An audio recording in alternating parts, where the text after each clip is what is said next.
So your attention is caught in a three-way tug of war. On the one side is your prefrontal cortex trying to make you focus on the present.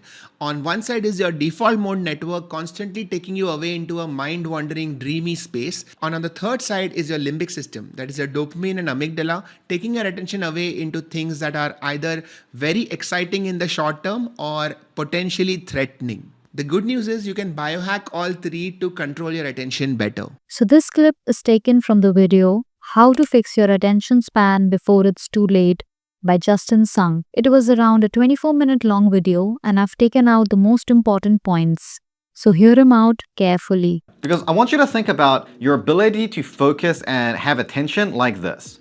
Let's imagine that there's this graph here, and this barrier, this is like the wall you need to overcome to have good attention. This is like the wall of distraction. If your baseline level of focus is like down here, then using a few tips and techniques can help you to get over this, and then you'll be in focus again. But it means that every single time you need to sit down and do something, you need to use all those techniques to get you over that wall. The better solution is just fix our innate ability to focus so that we don't even need the techniques in the first place. It's about permanently improving our attention span rather than temporarily elevating our attention span. First prerequisite for having really good focus immediately, short term, is prioritizing deep work. It's like your peak level of efficiency is unlocked when you're able to do deep work. Now, there's a lot of research on what conditions need to be met to enter into a deep work state in the first place. And without boring you with the details, here is the checklist that I go through that allows me to consistently enter into a deep work state almost every single time. Number one, you want to have a clear objective. Before going into any session, you want to know exactly what the outcome is that you want at the end of it. Don't have a time block in your calendar just saying study or like work. Be very specific about what it is you want to get done in that period of time. And try not to plan things longer than like 1 hour or so. Number two, only ever do a singular task at once. Multitasking is not a thing. No one can really multitask. People that are good at multitasking, they're just switching between tasks very quickly. And every time you switch from one task to another, it induces something that's called a cognitive switching penalty, which is basically your brain has to switch out of the mode of thinking that it's in, switch to another one, and then when you switch back, it has to sort of remember what it was doing, and then it takes a bit of time for it to get back into things. And during that period of time, that's a great opportunity for distractions or procrastination to set in. And also, if you're switching very often, it means that you may be working on something for an hour, but if you're switching every 10 minutes, then literally half that time might just be burned through cognitive switching penalty. So whenever you're sitting down to try to get some work done, be very clear about what you're trying to achieve, but make it a singular task. Don't try to do multiple things at the same time. Number three, try to prep the hard stuff.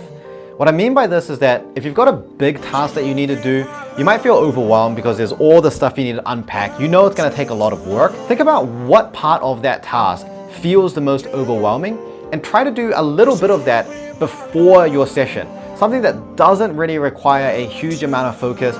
It could just be planning out a few things, collecting a few resources, the stuff that you know is going to make it easier for you to jump in and do the task when you need to. There's also this thing called the Zeigarnik effect. I might be pronouncing that wrong, but it's basically this phenomenon where the brain finds it easier to complete tasks that we've already started. So by taking that big overwhelming task and starting it in advance, we are activating this Zeigarnik effect and making it more motivating and more likely for us to finish that task. And the final one, which this is going to sound a little bit strange, but it is plan to start, not to finish. What this one means is that when you have a big task, you know that that's going to take a lot of work. And so already your brain looks at that as a big piece of work and feels less motivated to try to do that. It's always looking for a shortcut. And so if we just plan to start, and we're not really worried about finishing, we just plan to start and see how far we get, and maybe as far as we get means that we finish, but maybe it isn't.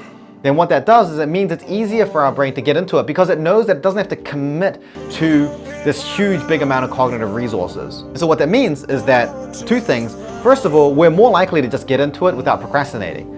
But second of all, because we're getting into it and we're meeting the other checklist, we are able to enter into this deep work flow state. There are times where I've blocked out like 3 hours to do something that I thought was going to take a long time. I followed this checklist. I just planned to start and I just finished the whole thing in like 45 minutes. Never underestimate how much you can get done when you're in a state of flow. So the key takeaway from this part of the video is, first, you define a specific goal and if possible, define a time limit to that task. Second, do not multitask.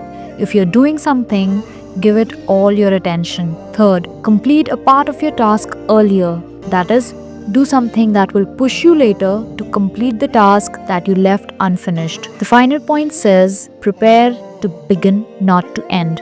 Just plan the beginning, not the entire thing. Now, here's a very beautiful explanation by a psychiatrist of what happens when we sit and try to concentrate on our work.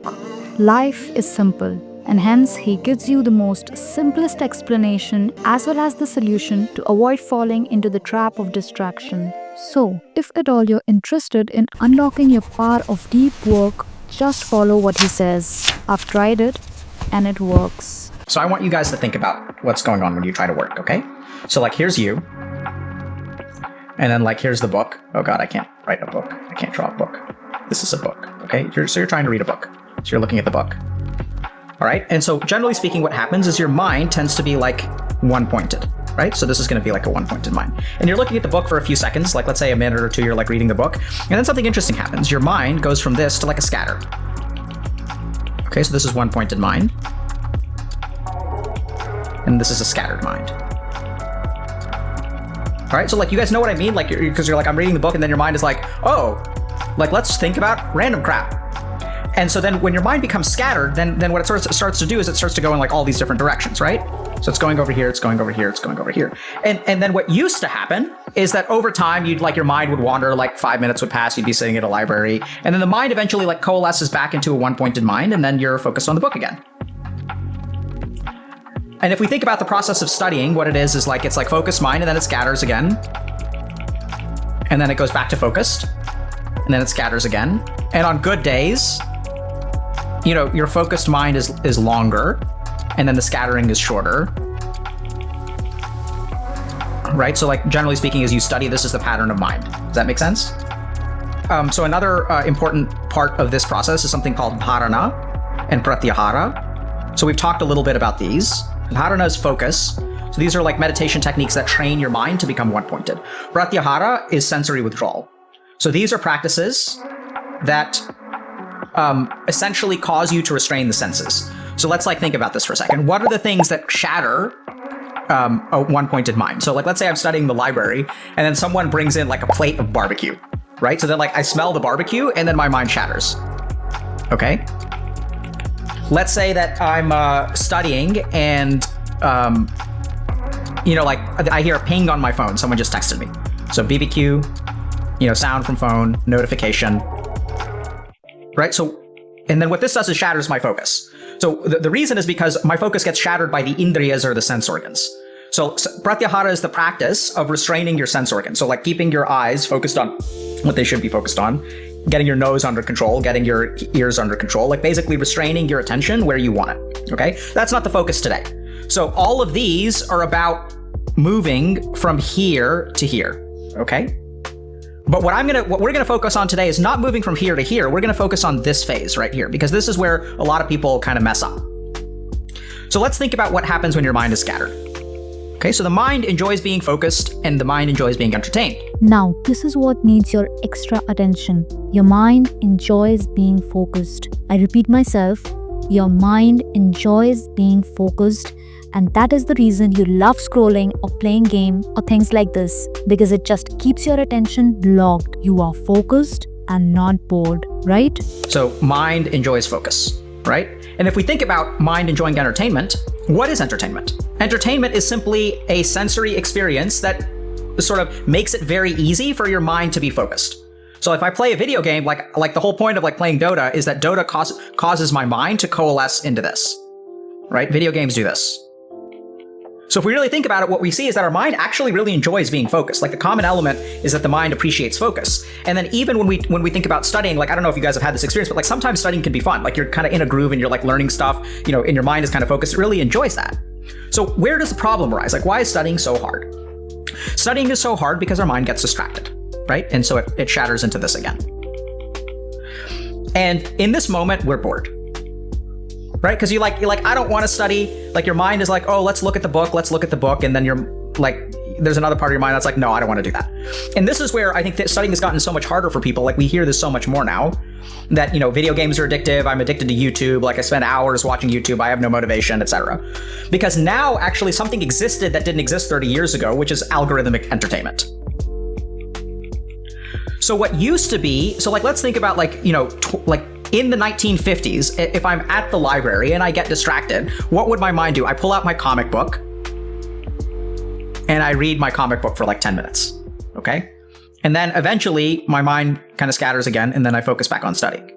But now we have something that's like way more devastating, which is that when we enter these bored states, we log on to YouTube, we get on Reddit, you know, like we get on these things, we get on like, let's say, you know, Instagram, whatever, Twitter. And the problem is that these things are not going to like occupy your attention. So the comic book occupies your attention, let's say for 20 minutes. The problem is that the second you open these up, you're gone for 3 hours, right? Because with algorithmic entertainment, what happens is like YouTube is going to suggest things to you that will keep your mind like focused in that direction.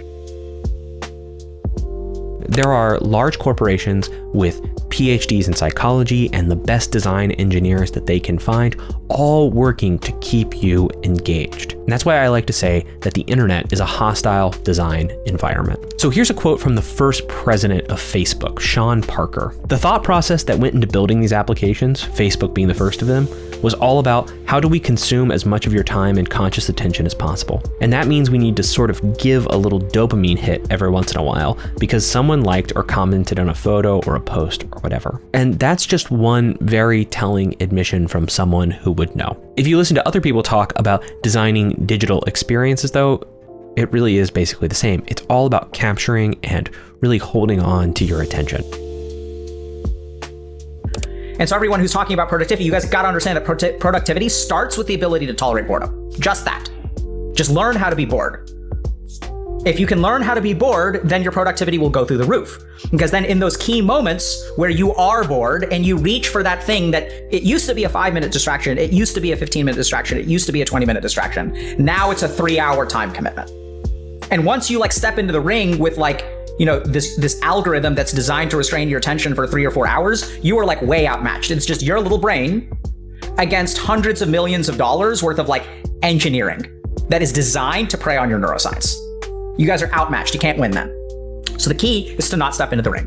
The way that you don't step into the ring is to tolerate boredom, right? So like, what does that mean? How do I learn to tolerate boredom? So we had a great exercise that one of our coaching clients came up with. Fantastic and very difficult, is to sit and stare at a wall for an hour with no distractions. Reading as an activity actually helps build your focus and it shifts the way that you think. But we've stopped reading. In Postman's time, more people were watching television than reading, and those numbers have only gotten worse. When you add screens and the internet and phones and all of that, which we'll talk about later, well, that just exacerbates the problem.